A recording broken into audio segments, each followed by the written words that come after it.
Hello, everybody. Welcome to our webinar. We're really excited to have you here, and thank you so much for spending an hour with us as we help navigate, guide, and understand what is going on with California's mandatory climate disclosure laws. We'll get into this as we go through this presentation, but just as a caveat, as I'm sure many of you know, this is an ongoing process. So we are doing our best job to collect all the information that we have from all of the sources we have available to synthesize it in a way that's easy to digest and easy to navigate for all of you listening.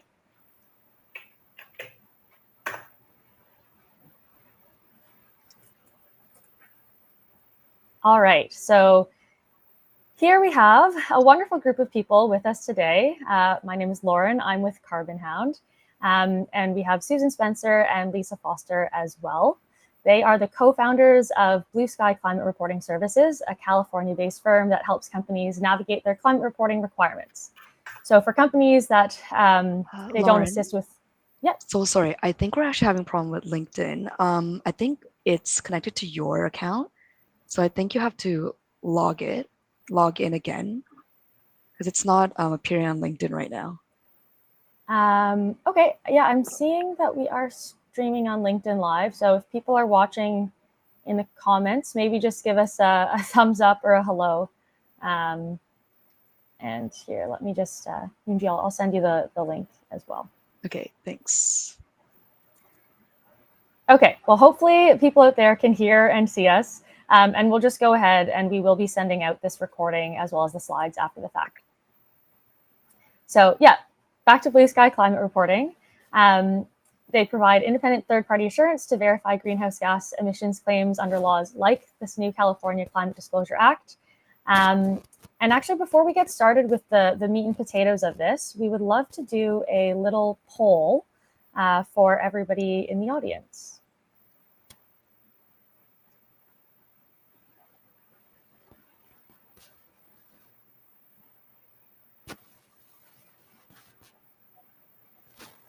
All right, so here's this poll that we have going out. Yunji, if you just want to go to the slide with the QR code so people who are watching can scan that and have a quick look.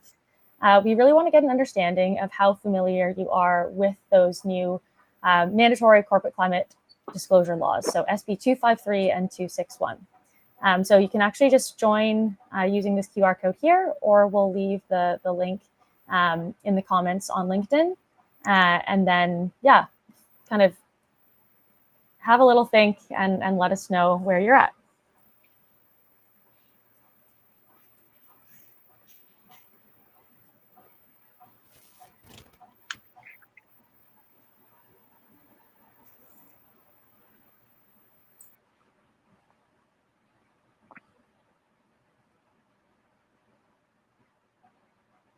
All right, we'll give people a couple more minutes and we'll compile the answers and address some of that towards the end to get kind of an understanding of where people are at. But hopefully throughout this process, you'll get a little bit more familiar and start to understand where we're at with these reporting requirements.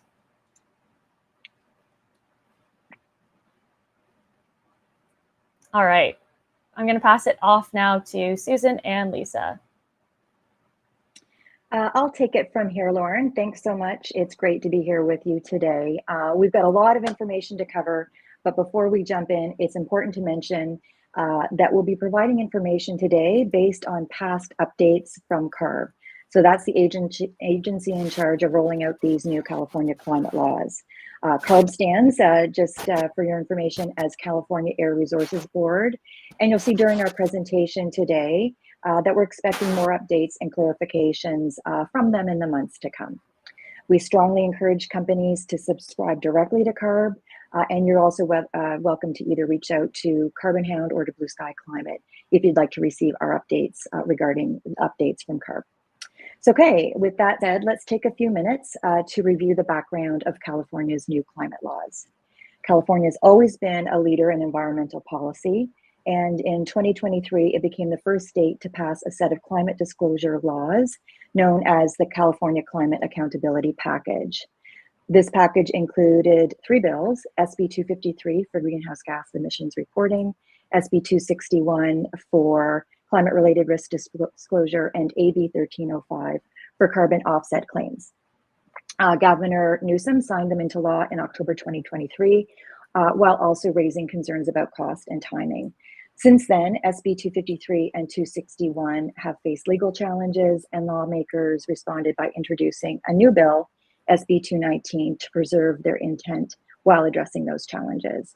Meanwhile, AB 1305 was revised and reintroduced as AB 2331. So in short, I know that's a lot, but these laws are in place and they're evolving, and companies should be preparing now.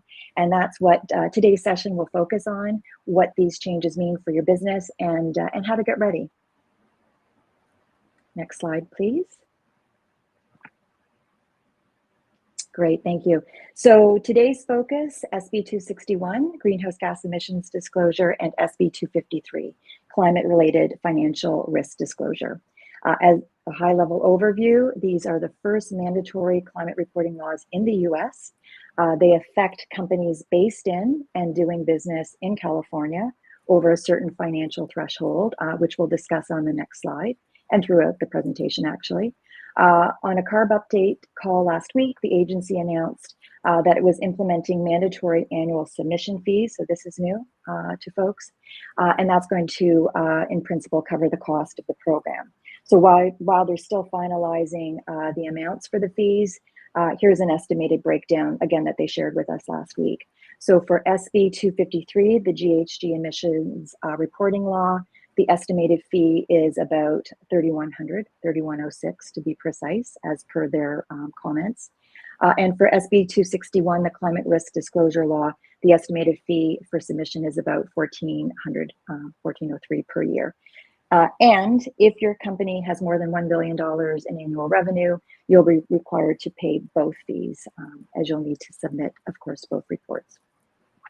So CARB has said that these amounts will be finalized and communicated in December, but this gives us a really good indication of what companies should expect. Last point here is about the 2026 deadlines. The deadlines for reporting are January 1st, 2026 for SB 261, which is in statute and confirmed. For SB 253, the date proposed by CARB is tentatively June 30th, 2026, bearing in mind that it's not yet in statute. Okay, so next slide, please.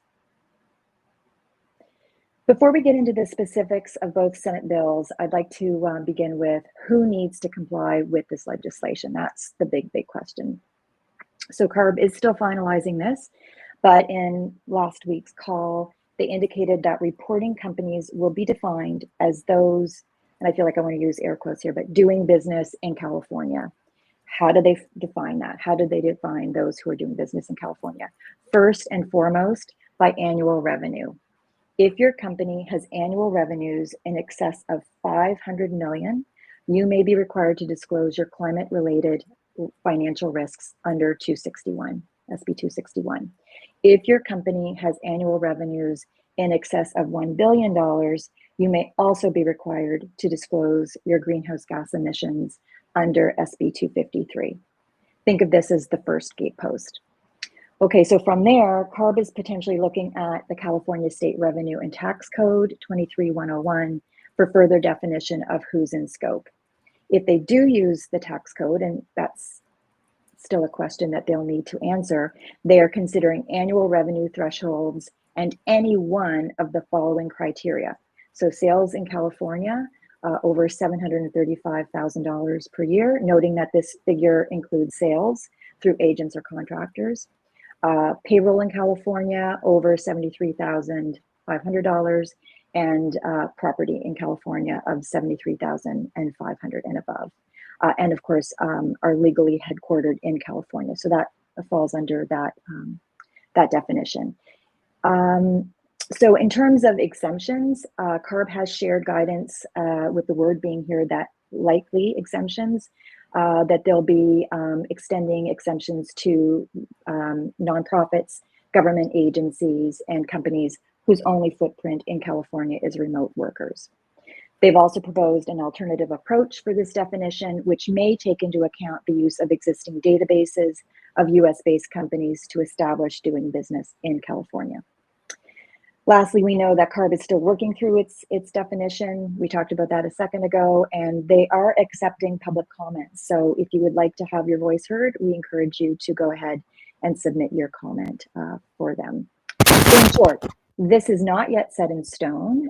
We officially, or we need to sit tight for the official definition, and we'll be watching that very closely in the months to come. Okay, next slide, please. So this is about parent companies and subsidiaries. So we did learn a little bit more about that as well last week. The guidance from CARB is that if a parent company and its subsidiaries together exceed the annual revenue threshold and they meet the doing business in California test, the parent company can file one report covering all entities. Subsidiaries only need to file separately if they individually exceed the threshold and the parent does not consolidate reporting. CARB is encouraging one report per corporate family to avoid duplicate filings. Although we're still awaiting CARB's final confirmation, the working assumption is that if your company meets the thresholds, even without a physical office or formal operation in California, you should expect to report under one or both of these new laws coming into effect next year. Okay, next slide. So let's look at these two new California climate disclosure laws, SB 261 and SB 253, and how they apply. So first, SB 261, climate-related risk reporting. So again, we might have touched upon this, but it's really important to do a deep dive into these points. First, this law applies to companies with over $500 million in annual revenue doing business in California. Under SB 261, companies are required to disclose their climate-related financial risks, both physical risks like extreme weather events and transition risks like policy or market changes. These disclosures must be reported to the state and also published on the company's website. Importantly, SB 261 is aligned with TCFD and IFRS S2, so companies can lean on those global frameworks they may already be familiar with. The reporting is primarily qualitative, but, and this is crucial, if a company makes specific climate or emissions reduction claims, those must be third-party verified under Clause 5 of the law. We're getting a number of companies reaching out to us right now to ask us about this, and really it is important to note that even though obtaining assurance for SB 251 isn't front and center within the law, it is indeed there, and companies are now needing to obtain third-party verification, again, of their publicly disclosed claims. We'll talk more about assurance in just a few minutes. So leaving that and moving over to SB 253, greenhouse gas emissions disclosures. This one applies, of course, to larger companies, so those with over $1 billion in annual revenue doing business in California. It's focused on greenhouse gas emissions reporting. For the first compliance cycle, so those reports due in 2026, companies need only disclose scope 1 and 2 emissions, but starting in 2027, they're going to need to submit scope 3 emissions as well. So that's the supply chain and customer use side. These inventories must be prepared in line with the GHG protocol, which is the global standard for emissions accounting. Third-party assurance is required under this law, and we'll discuss, as I mentioned, more about assurance in a few minutes. So, in summary, SB 261 focuses on climate-related financial risks and disclosures, while SB 253 requires greenhouse gas emissions reporting with third-party assurance disclosures. Together, these laws establish a new baseline for climate reporting in California, one that CARB estimates can apply to up to 10,000 companies. Okay, and next slide, please. So penalties for non-compliance. Let's have a look at what happens if a company that is in scope for these laws does not report. For SB 261, climate risk reporting, penalties can be up to $50,000 per company per year. And for SB 253 GHG emissions reporting, penalties can be up to 500,000 per company per year. So CARB has emphasized a good faith effort. We just need to talk about this for a quick second. So any of those companies that are making a good faith effort in their initial 2026 reporting, and it shows that they are really wanting to demonstrate that they're making progress, they're getting organized, they're starting their disclosures and building capacities, rather than really expecting perfection. CARB is going to be looking at that and considering that as well. So the takeaway here is the state is serious, the penalties are real, but if you demonstrate a genuine effort to comply with the stated regulations, the state will take that into consideration. And next slide. Okay, so let's take a closer look at SB 253 and how it's going to be phased in. For the first submission due June 30th, 2026, companies will be required to report their 2025 Scope 1 and Scope 2 emissions. Then, starting in 2027, companies will also need to include Scope 3 emissions, those indirect emissions across the supply chain and product use. And I just want to ask, we have someone typing, so if we can just hold on for a quick second. Thanks so much. This means that companies should already be thinking about how to map and collect Scope 3 data now, even if it isn't required in the very first year. So CARB has also set clear rules for assurance. Scope 1 and Scope 2 will require limited assurance starting in 2026. By 2030, reasonable assurance will be required, a more rigorous level of verification. And for Scope 3, limited assurance will be required by 2030.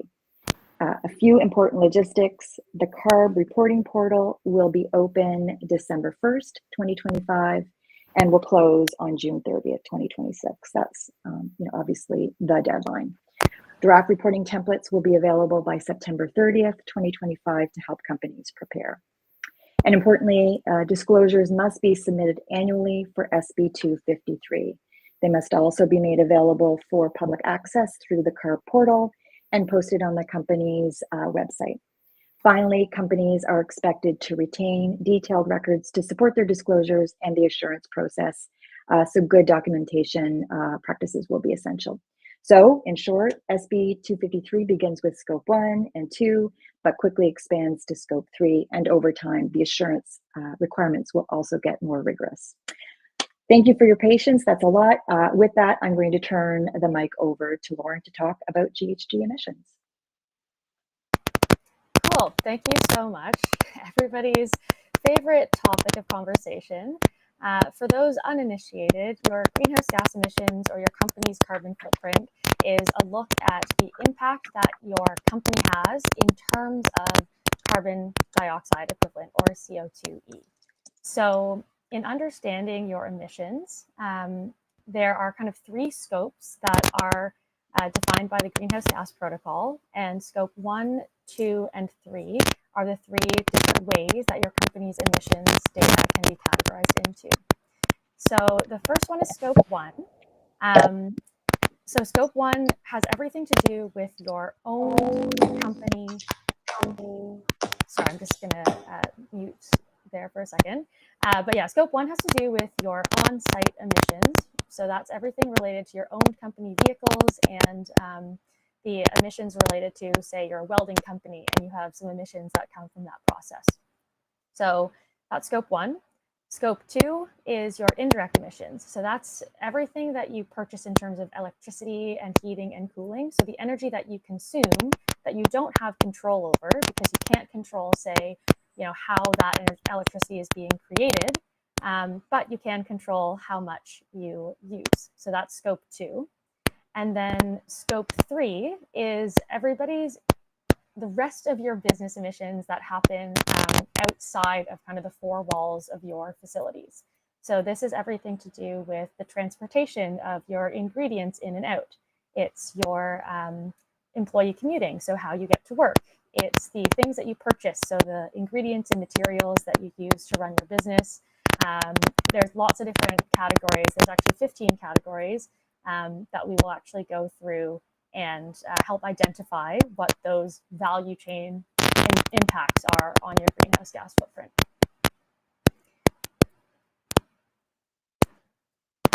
All right, next slide, please. Okay, so how do you go about measuring your greenhouse gas emissions? This is quite a process, and if you've never done it before, it can be really, really intimidating. But what we're going to do at Carbonhound, for example, we help companies measure their greenhouse gas emissions. And if you're doing this for the first time, what we're going to do is we're going to look at your business, like I said, your facilities, your vehicles, everything you purchase, the waste that comes out of those facilities, and we are going to take all of that operational data. So this is like, for example, how much you spend on particular things, how many kilograms of ingredients or products you purchase. In this example, as you can see, we're taking business data of if you're like a cereal producer or a pizza dough company, you might purchase a bunch of flour. So you've got a bill that says you've purchased 200 kilograms of flour, and then we're going to apply an emission factor to it.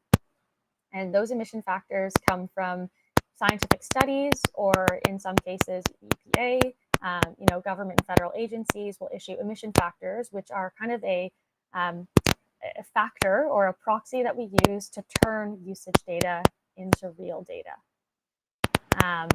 So from the kilograms of flour, we get to that equivalent of CO2e, and that's how we would get your emissions data for all these different parts of your business. We're going to do that across scope 1, 2, and 3. And once that's done, for the whole year, you will have a greenhouse gas inventory for 1 year. If you've never done that before, we're going to call this your baseline year. And at Carbonhound, we help you do that baseline year as just a standard sort of inclusion to help you understand where you're starting from. And then we're going to help you measure on an ongoing basis to see how your emissions are changing over time. So that's measuring. Once you have that baseline year, we're going to help you report. So this might be any multitude of different reporting standards or frameworks or requests that you might be receiving.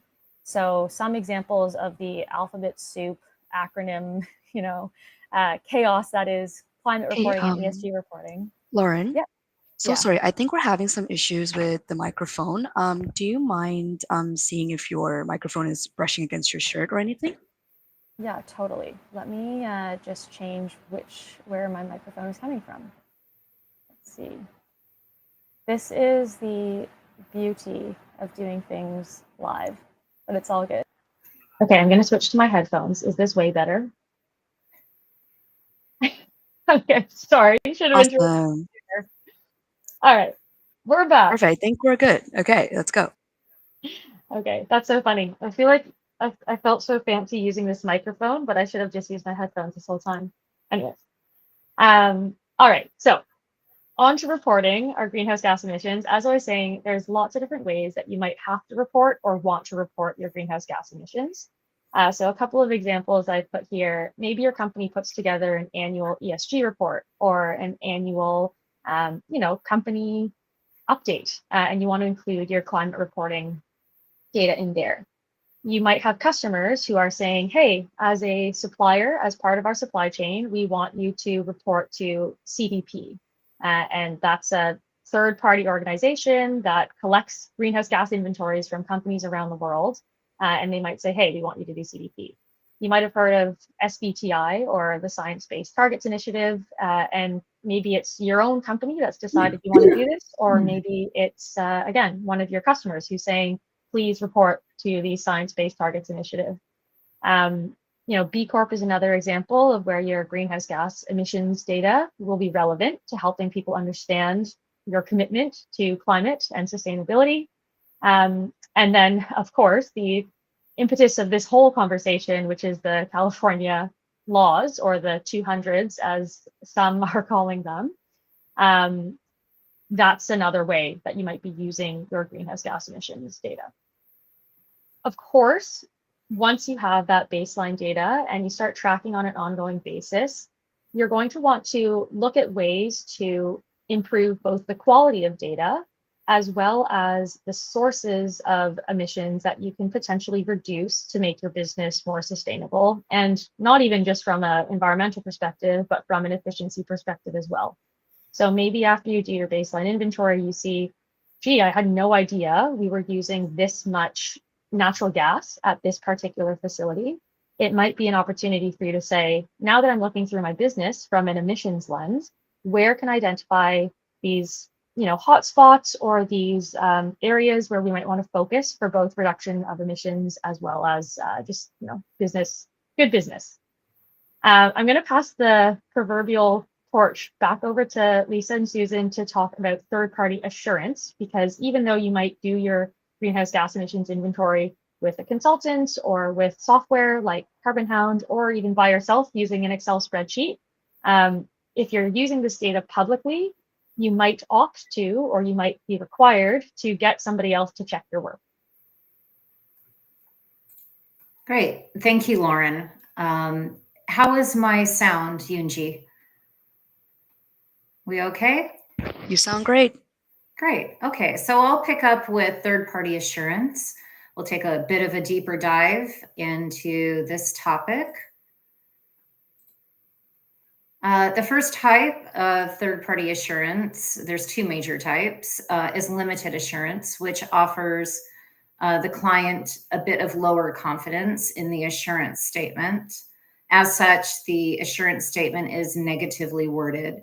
For example, it might sound something like, we have found nothing to suggest material misstatements in this greenhouse gas inventory. Limited assurance is required, as we talked about earlier, for scope 1 and 2 emissions under SB 253, and strongly encouraged also under SB 261. Then, starting in 2030, limited assurance will also be required for scope 3 value chain emissions. Keep in mind that you may also need, as we talked about for SB 261, under clause 5, which reads, limited assurance is required if a reporting entity publishes quantified climate data, i.e. GHG metrics, or claims mitigation or adaptation actions. And we'll circle back to that in a second. Procedures for limited assurance include sampling, spot checks, limited review of methods, boundaries, controls, and maintaining and checking error logs. Let's move on to reasonable assurance. So here we're looking at a more intense and longer assurance engagement. This offers a higher level of confidence for the client, and the assurance statement here is worded positively. For example, we find these disclosures to be materially correct. Reasonable assurance will be required starting in 2030 for scope 1 and 2 under SB 253. And the procedures here include comprehensive testing of data, controls put into place with sources, interviews, audit trails, and on-site checks. So for the first 3 years of these laws implementation, the state is asking for limited assurance, which is designed to look for anything that suggests material misstatement. If an audit team does not find material misstatements in the greenhouse gas inventory disclosures, they stand as is, and they are ready to submit to the California Air Resources Board.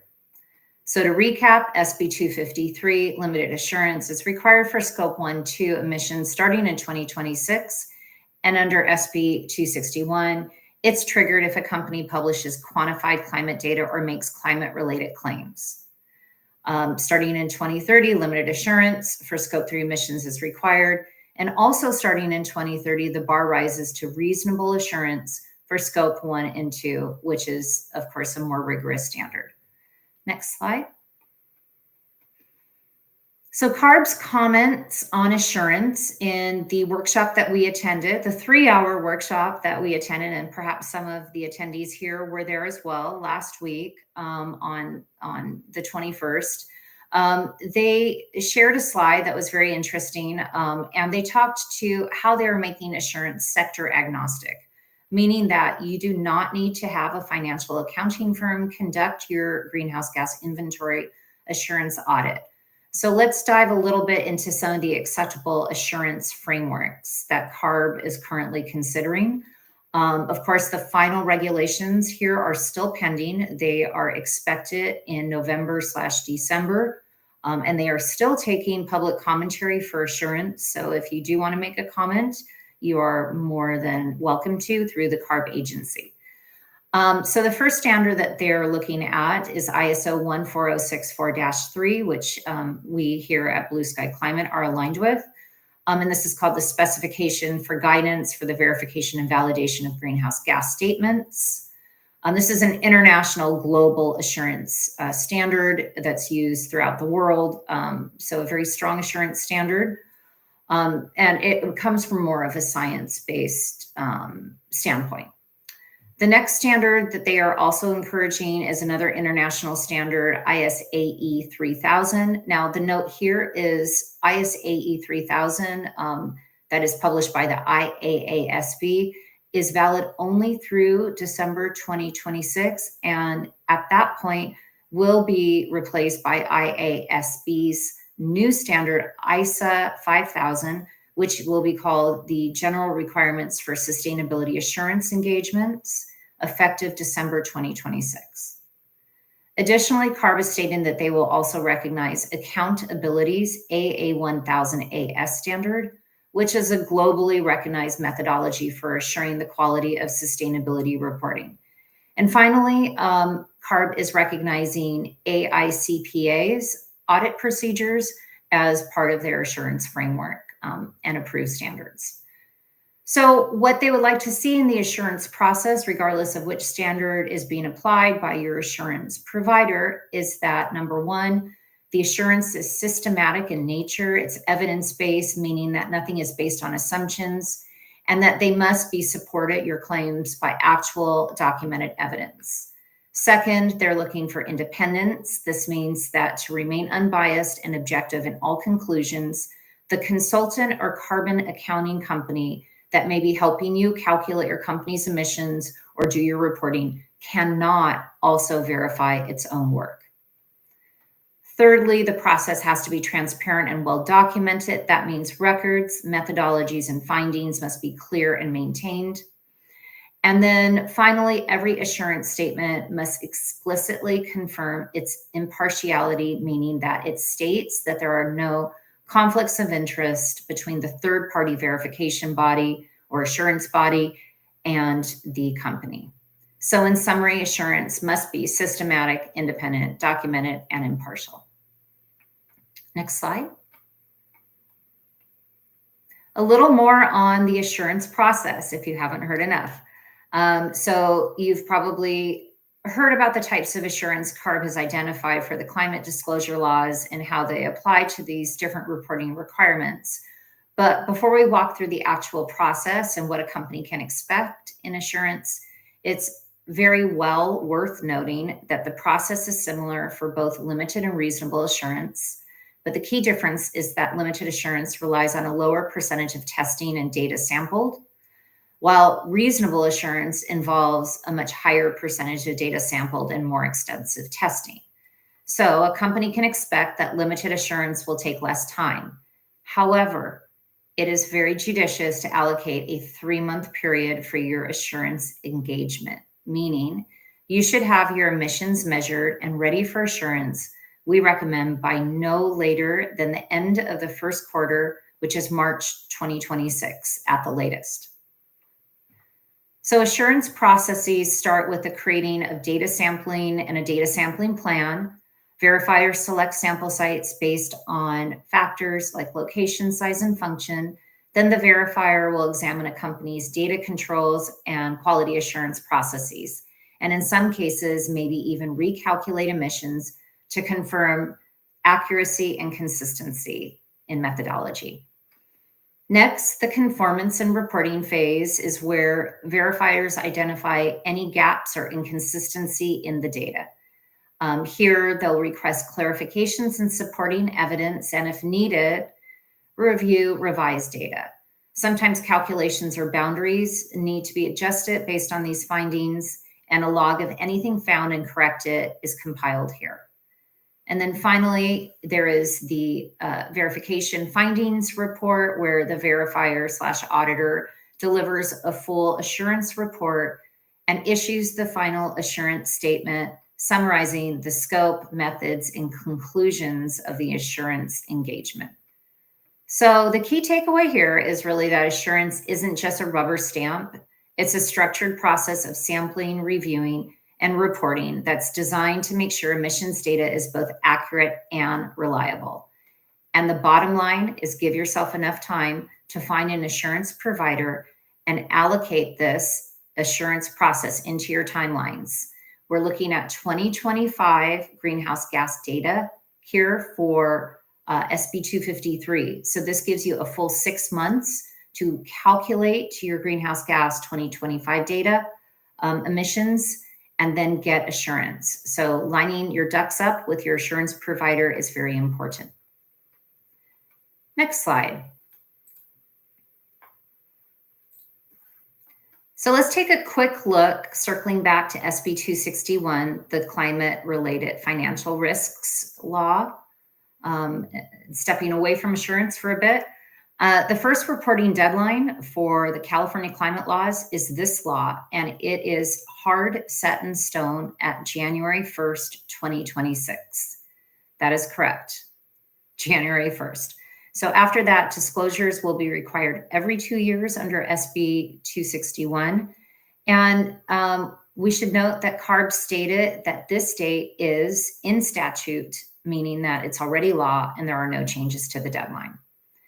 What's important to note here is that CARB has provided guidance that for the first disclosure, a reporting company can use their best available information, which could include, for SB 261, not 253, measuring greenhouse gas emissions.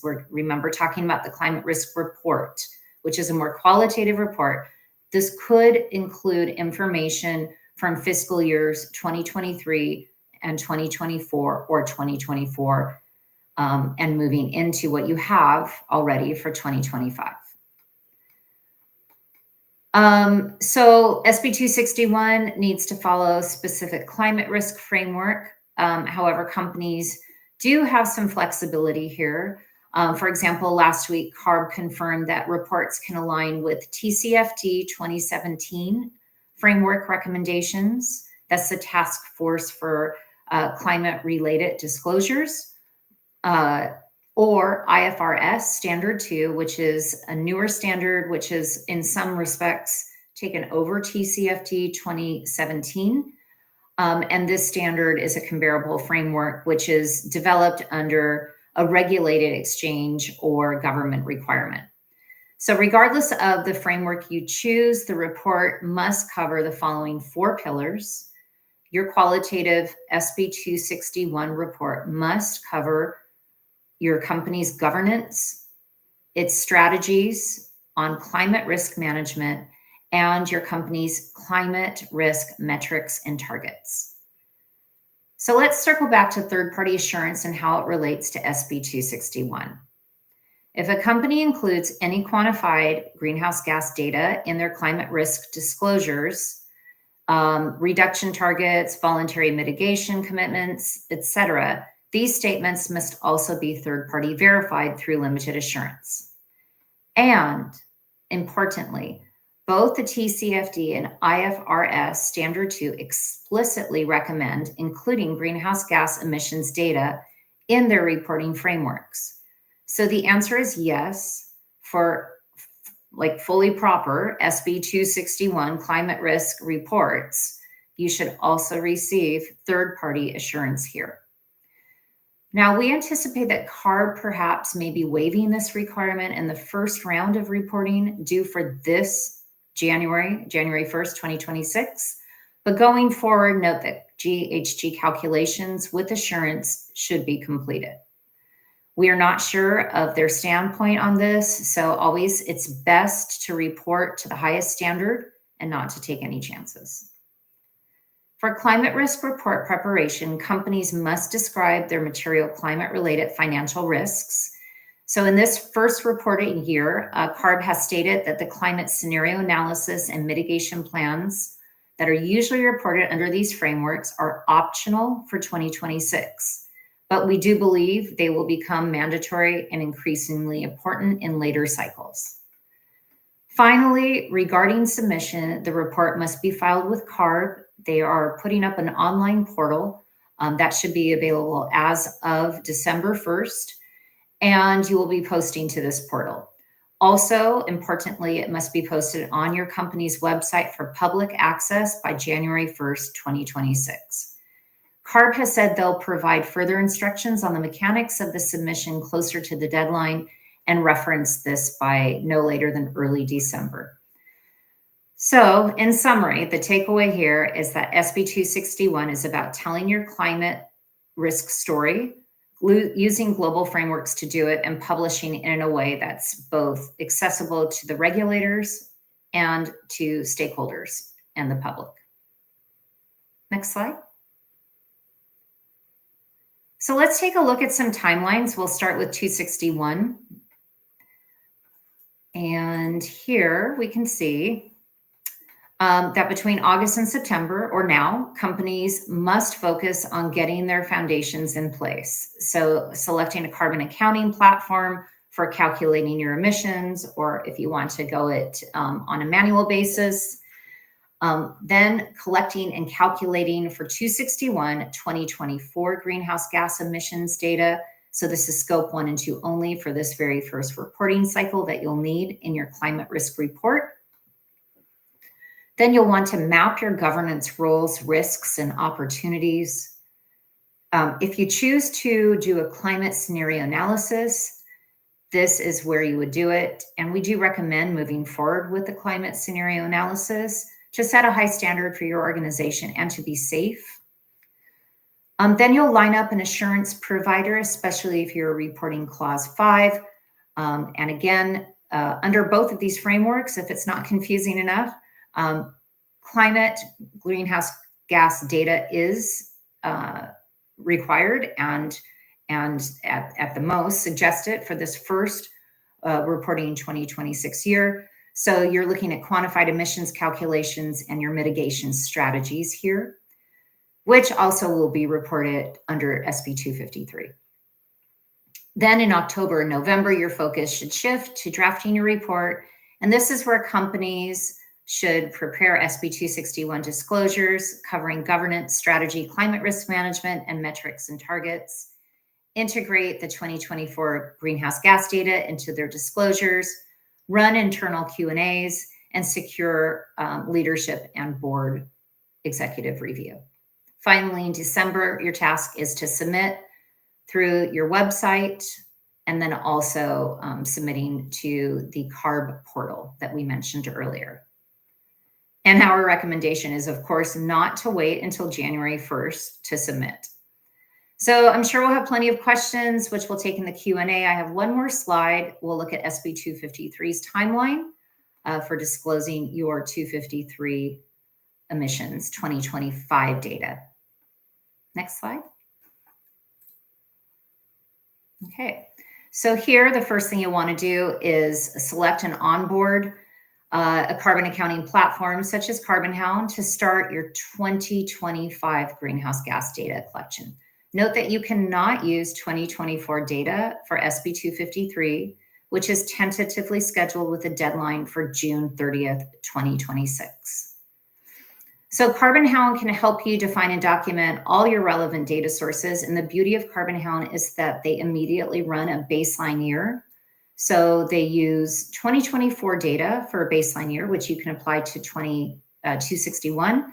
And then they'll run your 2025 data starting in 2026, which you can apply for 253.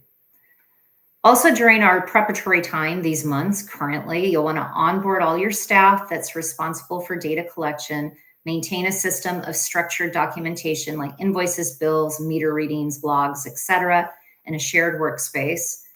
And then as the calendar turns and you have your complete data from 2025, you'll want to go ahead and calculate your greenhouse gas emissions. You'll want to immediately select an assurance provider. We recommend doing this again early on, as we anticipate, frankly, that there will not be enough qualified assurance providers to meet the initial reporting demand. So be ahead of this. And note that in addition to SB 261 reporting preparation, we at Blue Sky also do offer third-party assurance if we have not worked with you on any of the reporting elements. Also, during this time, you'll finalize your greenhouse gas inventory, implement any quality checks to ensure completeness and accuracy, and you should also consolidate your inventory into an audit-ready format. At that point in time, during April and through the end of June, you'll be finalizing your assurance, hopefully, and submitting your disclosure. So plan on at least 2 months for limited assurance in the time period to undergo this type of inventory audit, and then get executive and board approval of that final disclosure. And finally, prior to June 30th, as it stands now, our tentative date with CARB, and again, this is still taking public comments, so it could shift, but as it stands now, the date is June 30th, 2026. You'll submit your SB 253 greenhouse gas emissions report and assurance statement to the portal, while also publishing it on your own company's website by this June 30th deadline. So with all of that, and I know it's a lot, I'll hand it back over to Lauren and Yunji for a final poll, and then we'll move forward to our Q&A.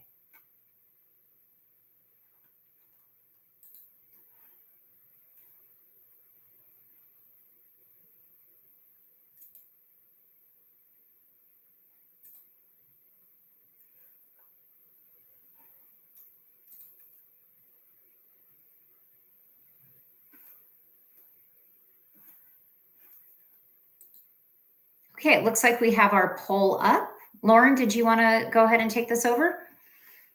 Yep, you bet. All right. So here we have our first poll from the beginning of the chat. We just wanted to get an understanding of how familiar people were. It sounds like about 3/4 of folks are kind of familiar. I've read a little, but kind of unsure if it even applies to my company. Hopefully that beginning of the chat really helped clear that up for folks in terms of eligibility, or not eligibility, but I guess where you sit. And also just having a look at, 25% of folks are not familiar at all. I've only heard bits and pieces. And that is super fair. The 200s have been thrown around quite a bit, and it's a lot of acronyms, and there's so many regulations that might be impacting your business that I can totally understand not reading through the pages and pages and sitting through hours and hours of webinars and CARB sessions to understand this. Yeah, any other thoughts, Susan, from this? I'm just actually not surprised at the resounding budgetary constraints and resourcing constraints. We hear this all the time. Yeah, looking ahead, and in my experience in talking to people in both compliance and sustainability are often fighting there is no budget for this roadblock, right?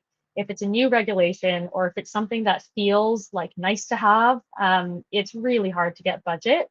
But I think helping people understand the potential risks of non-compliance or consequences of non-compliance can help those individuals push things through.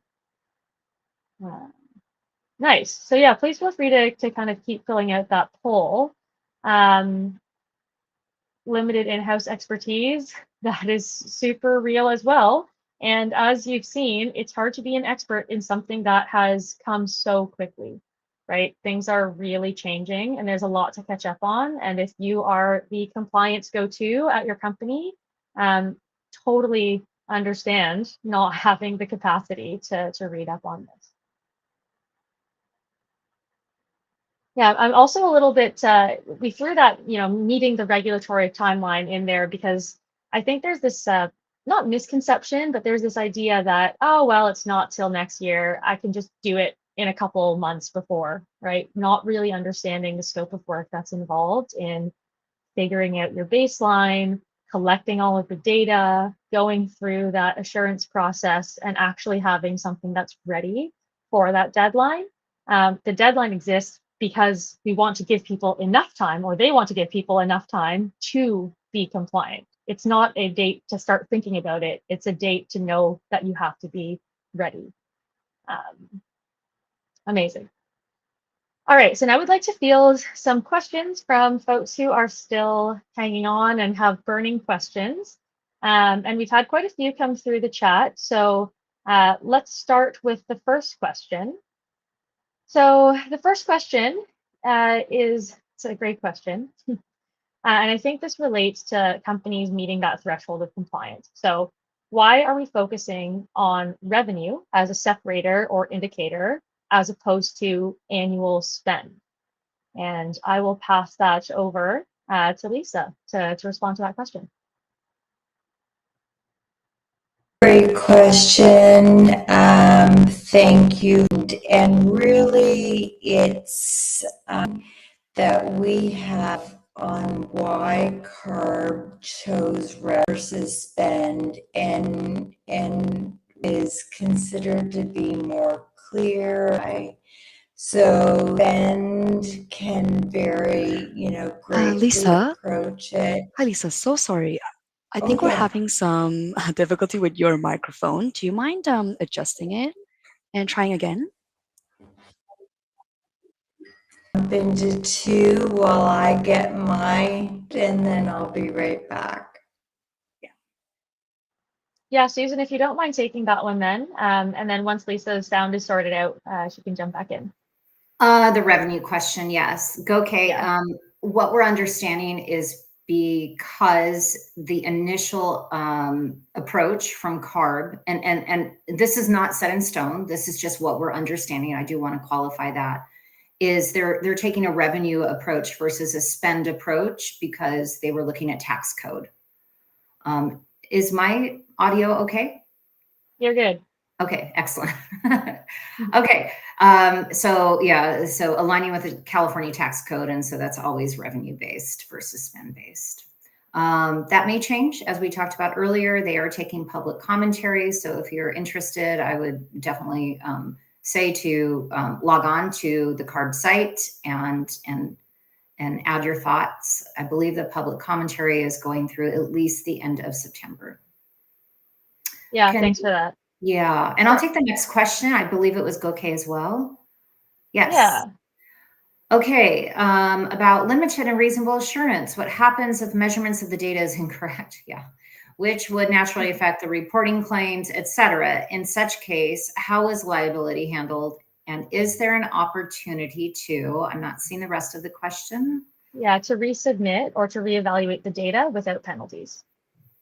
This is an excellent question, which I don't believe the state agency has provided an answer to as of yet. But I can tell you that within the assurance process, material misstatements it's designed to catch them.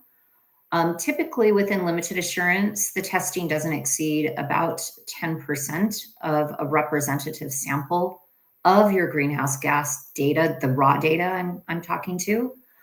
So that said, there may be things that do slide with reasonable assurance, which will be going forward. Those things will be caught. So the assurance process is designed to correct misstatements. And during that process, you're recalculating and correcting your mistakes. So hopefully that the mistakes are not reported to the state. And as far as liability, we do not have any further information on that from the state. Awesome. All right, and then we just have one last question before we wrap up here. And it is related to Scope 3 emissions, which is it is a whole Pandora's box, as many people who might have attempted this before know. So again, just to recap, Scope 3 is all of the emissions that happen outside of the four walls of your business. So your upstream and downstream business, everything you purchase and everything that you send out and everything else. So the question is, calculations are based on many assumptions that don't often reflect real values. What are your thoughts, and what can be done to improve the quality and sort of the measurement of Scope 3 emissions?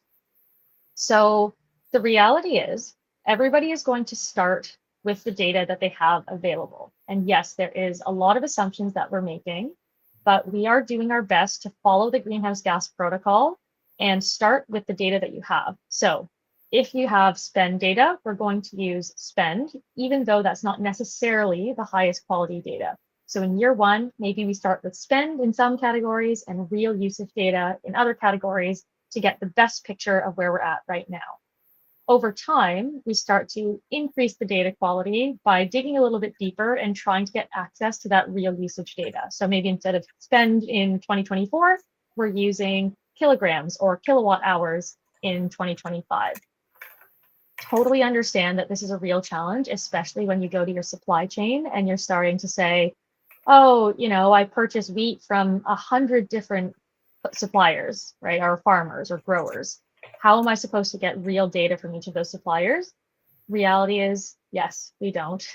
We'll just use estimates to start, and we will, over time, look at your largest suppliers and try to improve the quality of data by focusing on those largest suppliers, and then again, increasing over time. I apologize, it's probably not a super easy answer or straightforward answer because Scope 3 is so complex, but that is why limited and reasonable assurance exists, and that's why organizations comply with regular frameworks like the Greenhouse Gas Protocol and get audited to make sure that they are in compliance with those protocols so that we are giving the best picture available with the data that exists. Can I hop in on one more note here, Lauren? Totally. And something that's I have found very, very helpful is to look at the technical guidance for Scope 3 calculations from the Greenhouse Gas Protocol. It's a supplement guide. So just Google technical guidance Scope 3, and it will pull up for you on the Greenhouse Gas Protocol website. It has these really helpful flowcharts for data collection that show you what's the most optimal to what's the least preferred, meaning activity data versus spend data in many cases, not for all categories, but it goes category by category. And I think that could really help an organization figure out the optimal data versus the less preferred data for each category of Scope 3. Yeah, that's really helpful. And you're right, there are really great resources available. So if you are tackling this by yourself, it takes a little bit of digging, but folks have really tried to make this available to kind of educate yourself. Okay, great. I think based on time, we'll have to cut off the questions there. But for everybody who has outstanding questions, would love for you to either send us an email. You can, reach us. We'll send our contact information afterwards, but at Carbonhound or Blue Sky Climate, depending on your particular, topic of interest. I think we really just wanted to highlight that while this is an extremely impactful regulation that is going to have a real impact on so many businesses across the US, but more than that, globally, even doing business in California, there are resources that are available to make it accessible and approachable and not totally scary and totally, overwhelming. So whether it's folks like ourselves or Blue Sky Climate or other communities or other kind of professional networks of folks who are navigating this, there are resources available and we can be one of them. And we just really want to thank you for your time today. Thank you so much for joining us, and please stay in touch. We'll send all of these resources out afterwards. Appreciate it.